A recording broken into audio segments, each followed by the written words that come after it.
Hello everyone, welcome to my channel. Today I've got some fascinating stories to share with you from the AITA subreddit. If you enjoy content like this, make sure to like and subscribe. So, shall we get started? Story 1. Am I the asshole for encouraging my daughter not to watch her cousin or clean up his mess? Let me set the scene for you. Family gatherings at my mom's house are usually a mix of chaos and comfort food, but my sister Lynn always takes it to another level. She's got this toddler who, bless his heart, is like a tornado in tiny sneakers. The kid's got no chill. Think spilled juice, scattered toys, and ear-piercing screeches. Lynn, though, acts like she's on vacation the second she steps into any family event. She just disappears. Poof. Off to gossip with my mom or scroll her phone, leaving her kid to wreak havoc. And who does she expect to play babysitter? Everyone else, including my own kids, who are 10 and 13 and have zero interest in wrangling their wild cousin. I've seen this happen one too many times, so I told my kids, don't let Lynn trick you into watching her kid. That's her job. My 13-year-old daughter, Lily, took it to heart. At the last family dinner, Lynn pulled her usual stunt, dropped her toddler in the living room, and vanished to chat with my mom. Lily wasn't having it. She saw Lynn slip out, grabbed her book, and pieced out to the porch. Smart move, I thought. But then chaos erupted. The toddler, left to his own devices, grabbed the tablecloth like it was a magic carpet and yanked. Plates crashed, glasses tipped, and a glorious cascade of red pasta sauce splattered across my mom's pristine cream carpet. It looked like a crime scene from a spaghetti western. The kids started wailing and Lynn stormed back in, all huffy, yelling at Lily for not watching her baby. I stepped in quick. Lynn, did you even ask Lily to watch him? I said, trying to keep my cool. Lynn stammered, well, I thought she was smart enough to handle it. Lily, bless her, didn't miss a beat. She looked Lynn dead in the eye and said, maybe you should be smarter about having kids you can't control. Okay, I'll admit, I laughed. It was savage, but she wasn't wrong. Lynn's face turned beet red and she started scrambling to clean up the mess while muttering about how we were all ungrateful. My mom, though, wasn't amused. She told Lily to help clean up since she caused the mess by not watching the kid. Lily stood her ground. It's not my fault Aunt Lynn lets her kid run wild, she said, arms crossed. My mom got mad, saying we were disrespecting her house and that we could all just leave. Lily didn't back down. I'm not coming back until Grandma and Aunt Lynn respect me, she said as we packed up to go. I was proud of her for standing up for herself, but my mom's been blowing up my phone since, saying I need to make Lily apologize, or at least talk to her about her attitude. Here's the thing, I don't think Lily did anything wrong. Lynn's the one who abandoned her kid, not Lily. Expecting a 13-year-old to take on that responsibility without even asking is ridiculous. And cleaning up a mess she didn't make? No way. I've always taught my kids to respect themselves, and that includes not being pushed into doing other people's jobs. Lynn's got to step up as a parent, and my mom needs to stop enabling her. I'm not punishing Lily for this. She's got enough on her plate being a kid without playing unpaid nanny. But now my mom's acting like I'm the bad guy for backing Lily up. She says I'm teaching her to be disrespectful, and Lynn's still whining about how we embarrassed her. I'm starting to wonder if I should have handled it differently, but honestly, I'm tired of Lynn's nonsense. Maybe I could have told Lily to soften her comeback, but in the moment, it felt right to let her speak her truth. That brings me to our next story. Am I the asshole for encouraging my daughter to stand her ground? Story 2. Am I the asshole for refusing to move out even though my roommate is 7 months pregnant? Picture this. I'm living in a cozy little apartment, splitting rent with my roommate Becca. Both of us on a lease until the end of the year. Life's been smooth, cheap rent, decent place, no major drama. Then, out of nowhere, Becca drops a bombshell. She's not just pregnant, she's 7 months pregnant. I had no clue, and neither did she until recently, apparently. I'm thinking, okay, big life change, she'll probably want to move out soon to prep for the baby, right? Wrong. Last week, she texts me, all serious, saying we need to talk. I brace myself, expecting her to say she's moving in with her baby daddy or something. Instead, she hits me with, you need to move out. I need the space for a nursery and for my boyfriend to move in. I'm floored. Move out? Me? I'm scraping by on a teacher's salary, barely making ends meet as it is. Apartments in our area are either crazy expensive or straight-up dumps with mold and roaches. I'm talking places that make you question your life choices just walking in. Plus, my name's on the lease, and I've got every right to stay. I tell her this, trying to keep it calm, like, Becca, I can't afford to move. and I'm not breaking the lease. If you need space for your family, maybe you should look for a new place. That's when she loses it. She starts screaming about how I'm ruining her motherhood experience by not letting her baby, and her boyfriend live together like some perfect little family. I'm standing there thinking, what about my life? I'm not the one who got pregnant and decided to rearrange everyone's world. Her boyfriend jumps in, consoling her while shooting me dirty looks, telling me to get out of their way. Becca's crying nonstop now, like I've personally attacked her dreams. I feel bad. She's clearly stressed, but I'm not the villain here. I pay my half of the rent, keep the place clean, and I've never missed a bill. Why should I upend my life because she didn't plan ahead? If she wants her family together, she's got options. She could move in with her boyfriend, or they could find a bigger place. I even offered to find a new roommate to split the rent with if she leaves, but that just made her cry harder, saying I'm trying to ruin her life. I get that pregnancy's intense, and I'm not heartless. I've tried talking to her since, suggesting we work something out, like maybe rearranging the apartment for her baby stuff, but she's stuck on me leaving. Now I'm starting to hear whispers from mutual friends that I'm being selfish, that I should just suck it up and move out for the sake of her baby. But where am I supposed to go? I've looked at rentals, and even the sketchy ones are out of my budget. Breaking the lease would tank my credit, and I'm not about to couch surf just to make her happy. I've worked hard to keep this place, and it's not like I'm squatting here for free. The tension's thick now. Becca's barely speaking to me, and her boyfriend's acting like I'm some intruder in their home. I'm trying to hold my ground, but it's exhausting feeling like the bad guy just for wanting to stay in my own apartment. Maybe I could have been softer in how I said no, but I don't think I'm wrong for standing firm. I've got my own life to worry about, and I'm not the one who changed the game plan overnight. That brings me to our next story. Am I the asshole for not wanting to move out? Story 3. Am I the asshole for refusing to keep paying black tax even though my family is struggling? I'm a 28-year-old teacher, and let me tell you, my life's been a balancing act. I've got a decent job, not rolling in money, but I'm getting by. Growing up in an African family, there's this unspoken rule called black tax. It's the expectation that once you start earning, you help out your extended family. Groceries, school fees, medical bills, you name it. I got it when I was younger. It's part of our culture, a way to lift each other up. So, ever since I got my first paycheck, I've been sending money to my mom every month, covering school fees for my cousins, and pitching in for random emergencies like car repairs or utility bills. It felt like my duty, and I wanted to give back. But lately, it's been overwhelming. My siblings, cousins, even my aunts, they all expect me to foot the bill for everything. It's not just the basics anymore. My younger cousin's planning a wedding, and somehow I'm supposed to chip in for that too.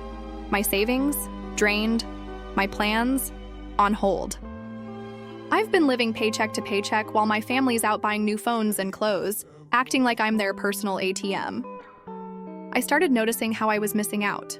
On therapy I needed, on travel I dreamed of, on saving for my own apartment. I was carrying everyone else's weight, and it was breaking me. So I drew a line. Last month, I sat my mom down and told her, no more. I said I'd help with absolute necessities, but I'm not a bank, and they need to start standing on their own. I was blunt but honest. I love them, but I can't keep sacrificing my future. My mom cried, saying I was abandoning the family. My aunt called me whitewashed, like I'd betrayed our roots. My brother went off, saying I'd forgotten where I came from, that I was selfish for putting myself first. It stung. I've always been the one to step up, the reliable one. But years of saying yes left me with nothing. No savings, no peace, just resentment. I started thinking about all the opportunities I've missed. I could have taken that trip to Cape Town with friends, but I paid for my cousin's school uniform instead. I could have started therapy to deal with my stress, but I covered my uncle's car repair. I'm not rich, I'm a teacher for crying out loud. I've been stretching myself thin, and nobody's even said thank you. They just expect more. Meanwhile, my siblings aren't stepping up, and my mom doesn't tell them to ease off. It's like I'm the only one who's supposed to keep the family afloat. Now I'm saving for myself. I've got a little fund for an apartment deposit, and I'm looking into therapy. It feels good, but the guilt's heavy. My mom's still upset, and my aunt keeps dropping snide comments about how I've changed. My brother's barely talking to me. I still love my family, and I want them to do well, but I'm tired of being the one who always has to give. I've started saying no to the big asks, like the wedding contribution, and redirecting my money to my own goals. It's not easy, Every time I say no, I feel like I'm letting them down. But I keep asking myself, when do I get to live my life? Maybe I could have phased it out more gently, explained it better. But I was honest, and I needed to set boundaries. My family's struggling, sure, but I can't be their safety net forever. I'm trying to find a balance, help where I can, but not at the cost of my own dreams. Am I wrong for wanting that? That brings me to our next story. Am I the asshole for choosing myself? Story 4. Am I the asshole for not responding when someone doesn't use my actual name? My name's Nico, plain and simple. Not Nicholas, not Nick. Just Nico, right there on my birth certificate. I'm 16, a foster kid who's been in the system since I was 2. My bio mom's the only family I know, but she can't take care of me, so I see her twice a year through court visits. No ties to my dad's side, no other relatives. For the past 3 years, I've been with a foster family that's honestly the best I've ever had. My foster parents are kind, their kids treat me like a real sibling, and for once I feel like I belong. I'm hoping to stay until I age out of the system, but there's this one issue that's grinding my gears: their extended family and their obsession with calling me Nicholas. It's not a huge deal at first glance, but it happens all the time. I'll correct them politely, say, "Hey, it's just Nico," and they'll nod, then go right back to Nicholas at the next family dinner. My foster parents have backed me up, explaining that Nico is my actual name, not a nickname. But these relatives, mostly some snobby aunts and uncles, act like they know better. They'll say, "Oh, but Nico's short for Nicholas," or "Nicholas sounds so much more professional for an adult male." Like, I'm 16, not applying for a corner office. One even suggested I legally change my name to sound more mature. I shut that down quick with a "no thanks," but it's exhausting having to defend my own name. My foster parents told me I don't have to answer to Nicholas anymore, especially from people who've been corrected a million times. They said it's okay to ignore them unless it's someone new who doesn't know better. So I started doing just that. Last weekend at a family barbecue, it happened twice. One uncle kept yelling "Nicholas" across the yard to get my attention, and I just kept tossing a football with my foster brother, acting like I didn't hear. Later at dinner, an aunt asked Nicholas to pass the potatoes. I kept eating, didn't even look up. My foster sister Nicole passed them instead, saying she thought they meant her since there's no Nicholas at the table. My foster parents backed me up, calmly saying, "Well, there's no Nicholas here, so who are you talking to?" It was smooth, but you could feel the tension. The relatives were not happy. After dinner, one of them pulled me aside and said I was being rude, that I should be more open to their wisdom about my name. Another said ignoring them was disrespectful and made me look ungrateful. It hit me hard because this foster home is the best I've ever had and I don't want to mess it up. I'm not trying to start drama, but my name's one of the few things that's mine.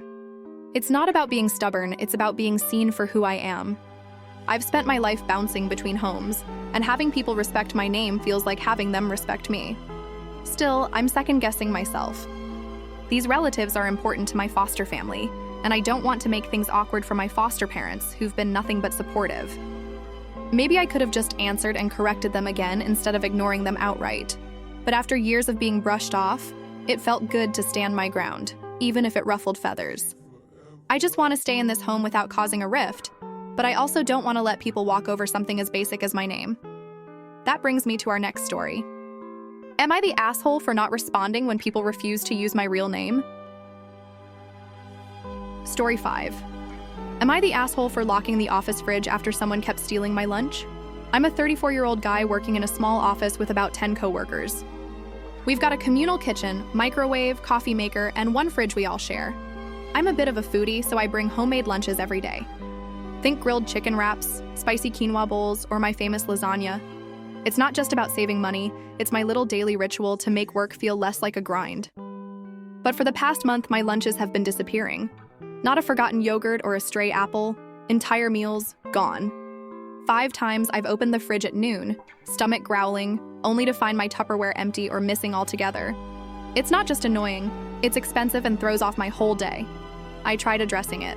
I sent messages in our office group chat, keeping it light but firm. "Hey, someone's been taking my lunches, please stop." Crickets. A few people replied with, "That sucks," or "Some people are the worst," but no one owned up. I even started labeling my containers with my name in big Sharpie letters, but the thief didn't care. I'd see my empty Tupperware in the sink like they were taunting me. I couldn't afford to keep replacing meals, and I wasn't about to start eating vending machine chips for lunch. So I took matters into my own hands. I bought a mini fridge for my desk. Nothing fancy, just big enough for my lunch and a drink. For extra peace of mind, I slapped a small lock on it. Problem solved. No more stolen lunches, and I could eat my lasagna in peace. Then last Friday during lunch, my coworker Dana, 29, always a bit dramatic, cornered me. She said my mini fridge was weird and selfish and made me look paranoid and not part of the team. I was stunned. I explained I was tired of my food being stolen, and this was the only thing that worked. She rolled her eyes and said I should just bring less desirable food, like snacks or microwave meals if I was so worried. Like I'm supposed to downgrade my lunches because someone else can't keep their hands off my stuff. I held my ground, but her words stuck with me. By Monday, I started hearing snarky comments from other coworkers. One guy smirked, "Don't let him see your lunch, he might lock it up." Another muttered, "We get it, you're special." Suddenly, I'm the office weirdo just for protecting my food. I don't get it. I didn't lock the communal fridge or demand anyone else change their habits. I bought my own solution with my own money. But now I'm second-guessing myself. Maybe I came off as over the top with the lock, like I don't trust anyone. This is a small office, and we're usually friendly, so the tension feels worse. I've tried to laugh off the comments, but it's grating. I even thought about confronting Dana again to clear the air, but I don't want to escalate things. I just want to eat my lunch in peace without feeling like I'm starring in some office drama. Should I have just kept dealing with the thefts or brought boring food like Dana suggested? I don't think so, but the side eyes are making me wonder. The worst part? I'm starting to suspect Dana might be the thief. She's always in the kitchen around lunch, and her paranoid comment felt a little too personal. But I've got no proof, and accusing her would definitely make me the bad guy. For now, my mini fridge is my hero, lock and all, but I hate feeling like the odd one out in a place where I spend 40 hours a week. That brings me to our next story. Am I the asshole for locking up my lunch instead of letting this keep happening? Story 6. Am I the asshole for booking my own Airbnb so I don't have to sleep on a couch for 6 nights? So, my family's been planning this big summer vacation, a rare chance for all of us, immediate and extended, to come together. My aunt found this amazing deal on a house through a friend who owns it. She told everyone it had 6 bedrooms, plenty for our group. One for her and my uncle, one for my parents, one for my cousin and her husband, one for my other cousin and his wife, one for their 2 kids under 10, and one for me and my boyfriend. Sounds perfect, right? Except, whoops, my aunt miscounted. There are only 5 bedrooms. Guess where that leaves me and my boyfriend? On a pull-out couch in the living room, smack in the middle of everyone's morning coffee runs and late-night chats. I'm not thrilled about this. A pull-out couch for 6 nights? No privacy, no space to change, nowhere to stash our luggage without it being in everyone's way. I'd be waking up to my cousin's kids running around at 7 a.m., tripping over my stuff. My boyfriend's not exactly stoked either. He values his space as much as I do. I don't want to change in the bathroom every day or schlep my clothes to my parents' room and rush out to give them privacy. It's not about being high maintenance. I just want a quiet corner to sleep and recharge after a day of family chaos. So I told my parents I wasn't cool with the couch setup. I said I'd either skip the trip or book my own Airbnb nearby to sleep in, while still paying my share for the main house and joining everyone for all the daytime fun. My mom flipped out. She said me staying somewhere else would ruin the trip, that we all need to be under one roof for it to feel like a real family vacation. I get that it's been forever since we've done something this big, and I want to be part of it. But I'm not trying to ditch anyone. I'd be with the family all day, every day, for meals, outings, everything. The Airbnb is literally 2 minutes down the road, just for sleeping. I don't care about the extra cost. I just want a bed and a door that locks. I haven't told my cousins or aunt yet because I know it'll spark drama, but I went ahead and booked the VRBO anyway, figuring I'd deal with the fallout later. I keep thinking about how this might look to my family. They're so excited about this trip, and I don't want to be the one who kills the vibe. Maybe I should just suck it up and sleep on the couch to keep the peace. But 6 nights of no privacy with my luggage cluttering the living room and my boyfriend grumbling about early morning kid noise, that sounds miserable. I've tried compromising, offering to pay my part for the main house, promising to be there for every activity. But my mom's acting like anything less than sharing the same roof is betrayal. I'm starting to feel guilty, like I'm being selfish for wanting my own space. But is it really so bad to prioritize a little comfort when I'm still showing up for everything else? I keep wondering if I should have brought it up with the whole family first. maybe pushed for a different room arrangement. But with 5 bedrooms already claimed, I doubt anyone's budging. I'm bracing for the moment I tell them about the Airbnb, probably the first night when I head off to crash. I just hope they see I'm not trying to ditch the family, just save my sanity. That wraps up our stories for today. Am I the asshole for booking my own place to avoid the couch? Thanks so much for listening until the end. If you enjoyed these AITA stories, please like the video and subscribe to the channel so you don't miss what's next. See you soon.